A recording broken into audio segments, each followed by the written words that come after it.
Halo, bertemu lagi dengan saya Cahya di WFH Academy dan kali ini saya akan jabarkan tentang strategi pemasaran digital.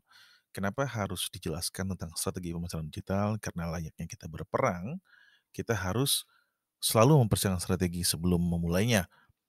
Kalau kita tidak memiliki strategi, apapun planning yang kita rencanakan, maka tidak akan tercapai. Ya, ibaratnya planning tersebut planning tersebut menjadi suatu solusi kita bagaimana kita bisa menguasai nanti atau memenangkan sebuah pertempuran. Sama juga dengan namanya seperti, kita dalam melakukan pemasaran. Kita harus melakukan apa yang dinamakan perencanaan, strateginya seperti apa, taktiknya seperti apa, sehingga tujuan akhirnya adalah kita bisa menguasai pasar, kita bisa mendapatkan keuntungan yang kita inginkan dan goal yang dicapai perusahaan pun tercapai.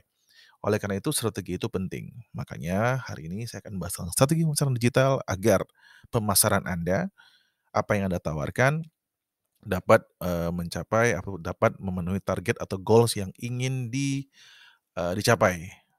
Oke, apa saja sih yang harus kita pelajari saat kita ingin menyusun strategi pemasaran digital?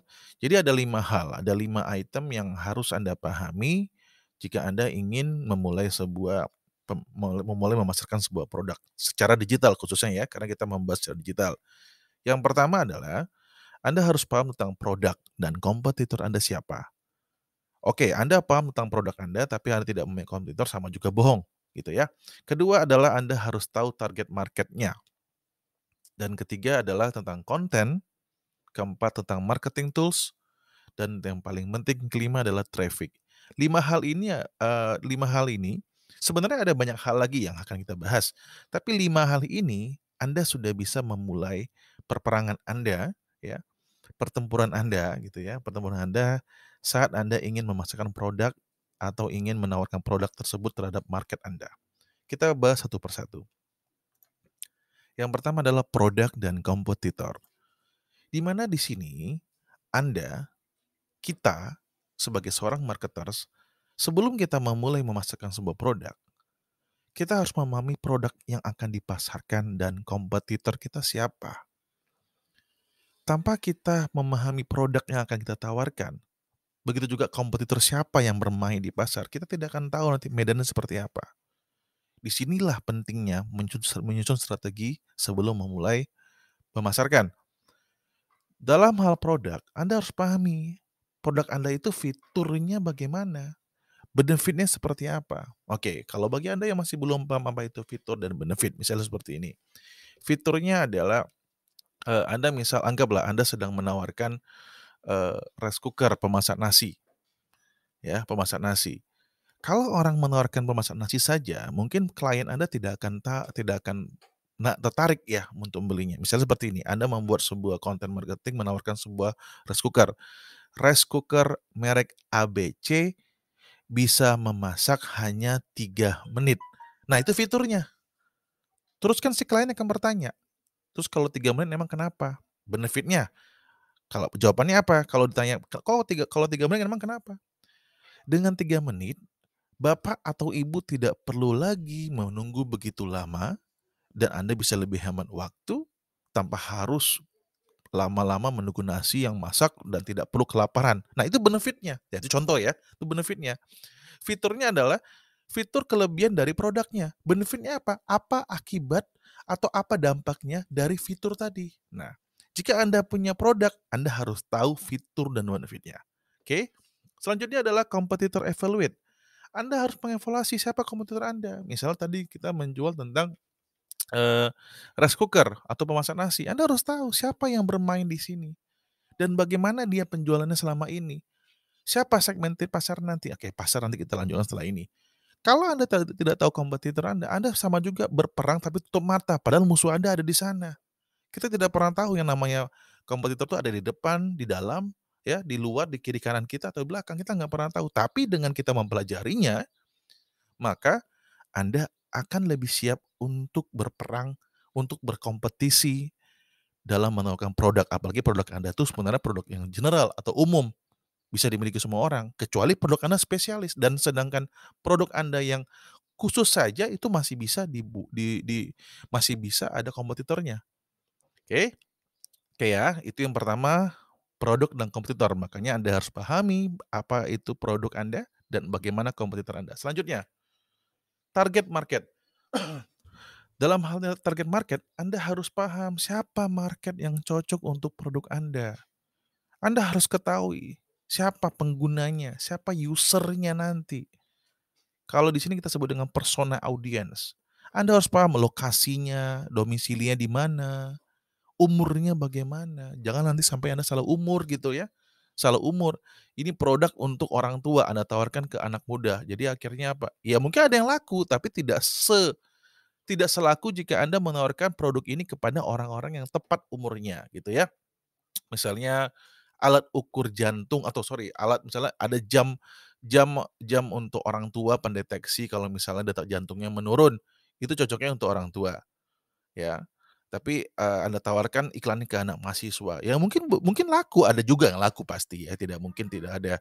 Nah, hal inilah yang harus dipahami bahwa, kita harus pahami marketnya siapa, gitu ya. Oke, misalnya lokasinya, umurnya, pendidikannya. Nah, ini juga penting. Pendidikan tuh penting. Jadi kita tahu siapa ini yang akan siapa yang nanti ini akan menggunakan produk yang kita tawarkan, ya. Status perkawinan, ya kan. Misalnya Anda menawarkan ke orang yang single dengan orang yang sudah married, pasti produknya berbeda. Misalnya Anda menawarkan produk, eee, misalnya program program apa namanya, program, wedding organizer gitu loh. Ya Anda tawarkan mungkin ke orang yang mungkin kalau ke single saja nggak cocok, tapi bagaimana kalau Anda tawarkan ke bagi mereka yang yang lagi berpacaran gitu ya, atau misalnya sudah bertunangan, itu lebih cocok. Nah, pekerjaannya apa? Pekerjaan itu akan berpengaruh penghasilannya. Jangan kita tawarkan produk yang kita nggak tahu marketnya ternyata dia nggak sanggup beli, ngapain gitu loh, kan buang-buang waktu percuma.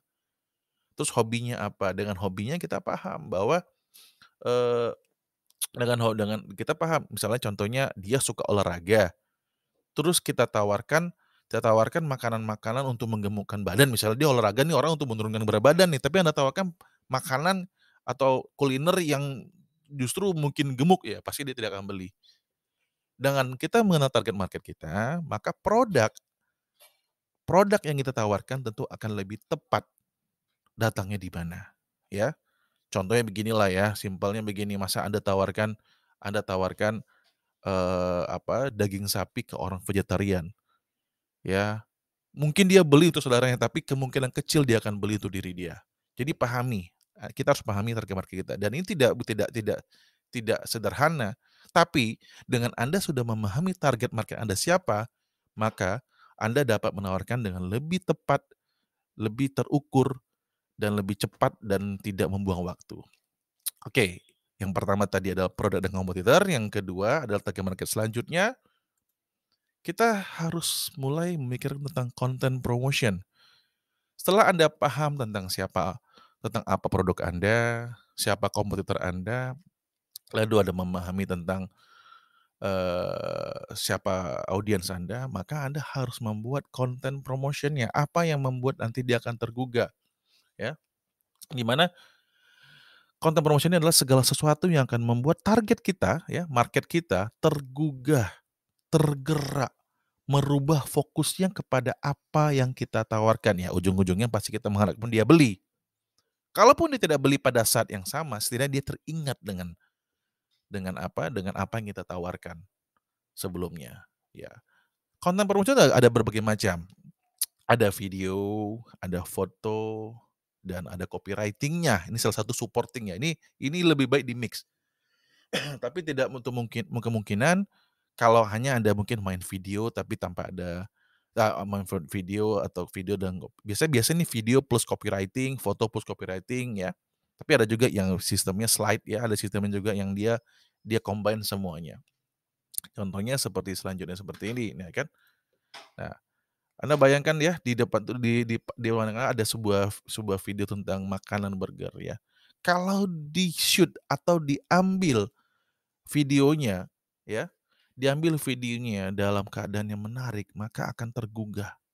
Apalagi diposting pada saat yang tepat, misalnya jam makan siang gitu, menjelang makan siang, itu pasti lebih lebih lebih lebih apa namanya, tepat sasaran. Karena kita mentarget mereka yang mungkin lagi bekerja, yang sebentar lagi ingin break makan siang dan mereka butuh butuh butuh apa, butuh referensi untuk makan siangnya apa, ya. Lah inilah dia, konten promotion itu salah satu kunci bagaimana produk Anda dilihat, dilirik, ya. Jadi Anda juga harus memahami konten promotion untuk salah satu syarat Anda memenangkan persaingan Anda, kompetisi Anda dalam memasarkan produk. Oke, selanjutnya adalah marketing tools ya. Apa itu marketing tools? Itu ya, alat untuk menyampaikan konten marketing yang telah dibuat gitu loh ya. Tadi kita sudah pahami tentang produknya apa, kita sudah tahu kompetitor kita siapa, kita sudah tahu target market kita siapa, terus kita sudah buat konten marketingnya. Terus pertanyaannya, kita mau letakin di mana ini? Ingat ya, kita sedang memasarkan tentang digitalnya. Nah, sebenarnya banyak nih, banyak placement digital yang bisa kita gunakan. Ya, tapi di sini salah tiganya yang saya referensikan, tapi nanti Anda bisa cari sendiri tempat yang lain ya. Nah, marketing tools yang kita gunakan di sini satu adalah kita gunakan website ya, sosial media atau chat messenger di mana kita bisa meletakkan konten-konten yang tadi kita buat tersebut agar dapat dijangkau, agar dapat dilihat, agar dapat apa namanya, menjadi alat interaksi dengan target market kita. Website, kenapa harus website? Nah, website ini sebenarnya powerful, website ini sudah umurnya sangat lama, malah malah lebih lama daripada sosial media ya, oke. Nah, website ini sebenarnya menjawab keterbatasan yang tidak bisa diposting di sosial media. Sosial media itu tidak karena sosial media itu punya batasan-batasan tertentu yang dikeluarkan oleh vendornya, misalnya Facebook, misalnya Instagram, misalnya YouTube, misalnya, yang lainnya ya. Jadi, vendor tersebut sudah memberi batasan-batasan mana yang boleh, mana yang tidak boleh di-posting di sosial media. Nah, website akan menjadi jawaban kita jika ada sesuatu yang tidak bisa kita deskripsikan dengan sangat sangat detail gitu ya di sosial media. Selanjutnya apa lagi? Chat messenger, misalnya kita menggunakan broadcast message di WhatsApp, di Telegram, di chat messenger dan banyak hal lainnya. Nah, marketing tools itu adalah alat untuk menyampaikan konten marketing yang telah dibuat, oke. Pertama, kita review sedikit ya. Pertama, tadi kita bahas bahwa untuk memenangkan, peperangan ya, saya sebut peperangan supaya kita memang berperang, berkompetisi itu bahasa halusnya, tapi secara bahasa fighter-nya adalah kita berperang nih, ya. Berperang secara positif tentunya yang diharapkan. Yang pertama kita pahami dulu produk dan kompetitor kita siapa, kedua kita pahami, apa namanya, target market kita siapa, ketiga mulai membuat konten marketingnya, keempat kita harus pahami, kita harus punya marketing tools kita seperti apa, di mana placement-nya, di mana tempat kita meletakkannya. Nah, yang paling terakhir, yang paling penting, yang sangat-sangat menjadi kunci adalah traffic. Ya, traffic. Apa sih traffic itu? Ya kalau Anda lihat foto di layar Anda sekarang, traffic itu ya seperti ini, kemacetan. Macet itu gara-gara apa? Gara-gara ramai ya, gara-gara penumpukan ramai. Iya betul.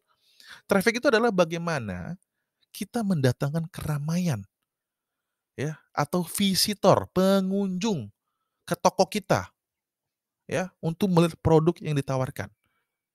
Anda sudah paham produknya, Anda sudah paham kompetitornya siapa nih, Anda tahu nih target marketnya siapa. Anda sudah buat konten marketing yang ciamik, yang cantik banget, yang ganteng banget ya, yang luar biasa. Anda sudah spend budget luar biasa. Anda sudah buat marketing tools-nya, website-nya, apa, dan lain-lainnya.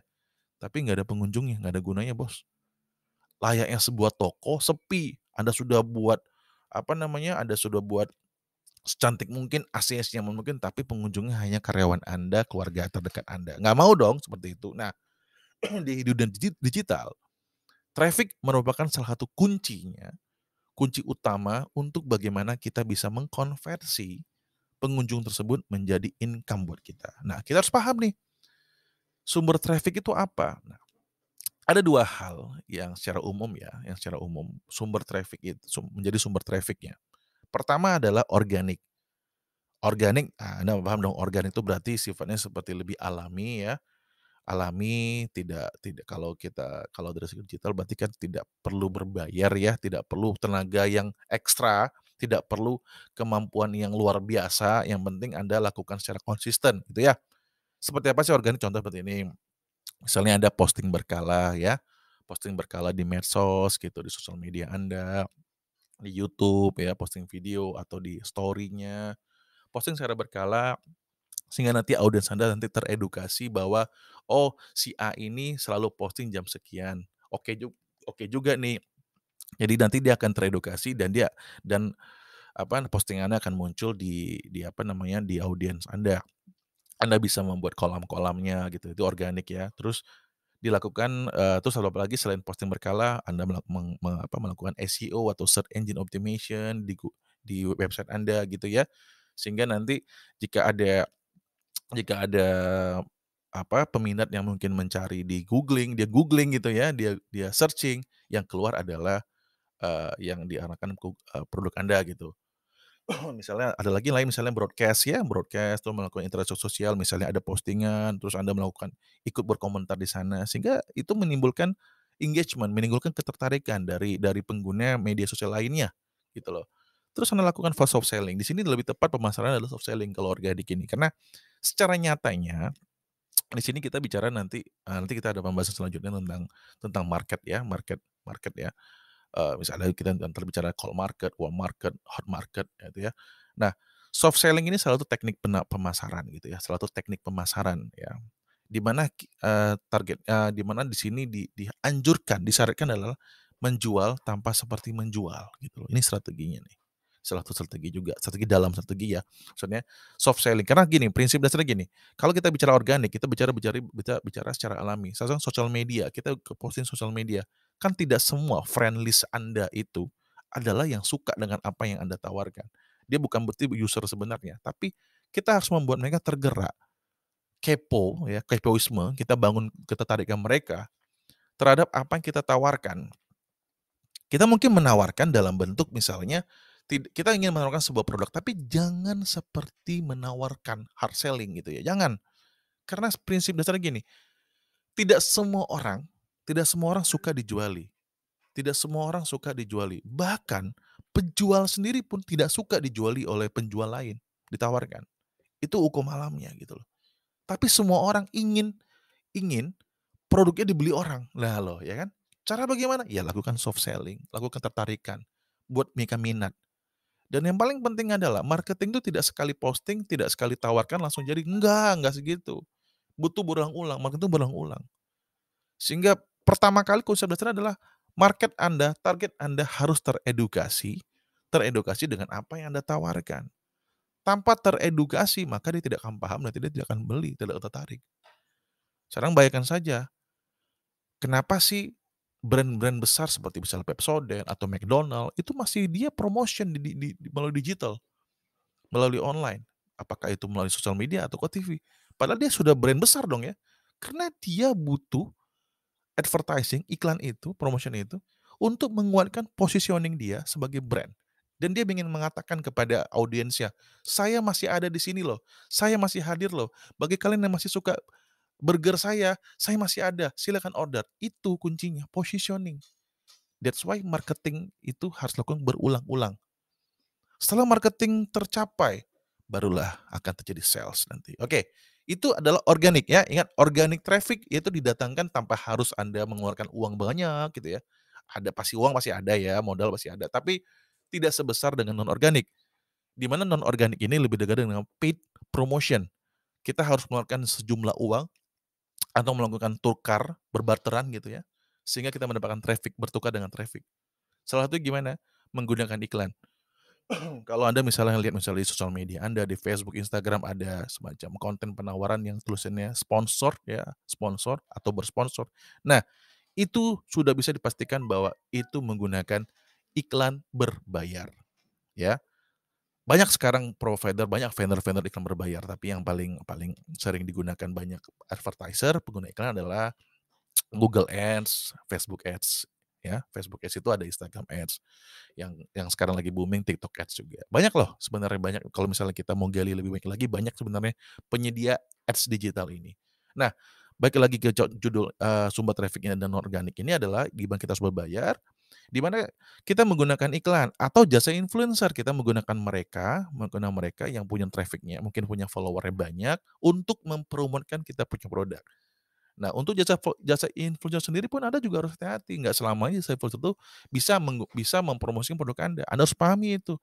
Bagaimana cara memahaminya? Makanya tadi di depan saya bilang Anda harus pahami market Anda siapa. Dengan Anda paham market Anda siapa, maka Anda juga harus tahu influencer siapa yang akan saya gunakan untuk mempromosikan produk kita, ya. Itu harus hati-hati, kehati-hatian nanti kita bahas selanjutnya. Nah, non-organic paid ya kita menggunakan pihak ketiga ya, hampir sama dengan jasa influencer. Terus bisa hard selling, ya teknik selling-nya kita bisa gunakan 2 hal, bisa hard selling, bisa soft selling. Ya karena kita bisa men-target langsung, market-nya ya. Kita dengan ads ini kita bisa men-target langsung siapa nih orang-orangnya, bahkan yang sudah paham, itu bisa kita target. Makanya tadi di depan saya jelaskan tentang persona audiens, nanti silakan Anda ulangi ya, ulangi video ini, Anda buka nanti tentang yang, target market, di situ persona. Dengan kita tahu persona tersebut, maka kita akan tahu bagaimana nanti men-target di ads ini ya, di advertising ini. Karena di advertising itu sebenarnya yang dia tanyakan adalah, Anda ingin menjangkau umur berapa Bapak Ibu? Siapa orang yang Anda target? Umurnya berapa? Status perkawinan bagaimana? Pekerjaannya apa? Penghasilan berapa? Nah gitu ya, oke. Oke. Kita review sedikit pertama untuk memenangkan peperangan dalam memasarkan produk supaya target Anda berhasil, maka Anda harus menguasai strategi pemasaran digital. Yang pertama adalah Anda harus memahami tentang produk Anda bagaimana, apa, dan siapa ya. Siapa kompetitor Anda, ya Anda harus evaluasi terus ya. Kedua, Anda harus pahami siapa target market Anda, persona audiensnya, umurnya, pendidikannya, dan lain sebagainya. Ketiga, Anda harus siapkan konten marketingnya. Apakah kontennya seperti video, foto, copywriting-nya, suatu hal yang membuat mereka tergugah ya, market Anda tergugah, menarik dan melakukan eksekusi terhadap produk yang Anda tawarkan. Selanjutnya yang keempat adalah Anda harus Anda harus paham tentang marketing tools-nya. Anda memakai apa? Anda memakai website kah, sosial media kah channel-nya, atau memakai chat messenger, atau banyak lain tentunya. Tapi saya referensikan tadi hanya 3, tapi tidak menutup kemungkinan nanti Anda akan menggunakan, platform digital lainnya. Kelima, yang paling penting adalah traffic. Ingat, traffic ini yang paling penting. Tanpa pengunjung, tanpa visitor, nggak ada gunanya Anda membuat ini semua. Jadi Anda hanya membuat untuk kepuasan pribadi. Enggak, kita di sini targetnya adalah harus yang namanya untung, ya. Walaupun sebenarnya kita bicara bukan kita nggak muluk-muluk ya, semua ada proses. Kita harus pahami itu, semua ada proses. Nah, proses itu yang harus dijalani.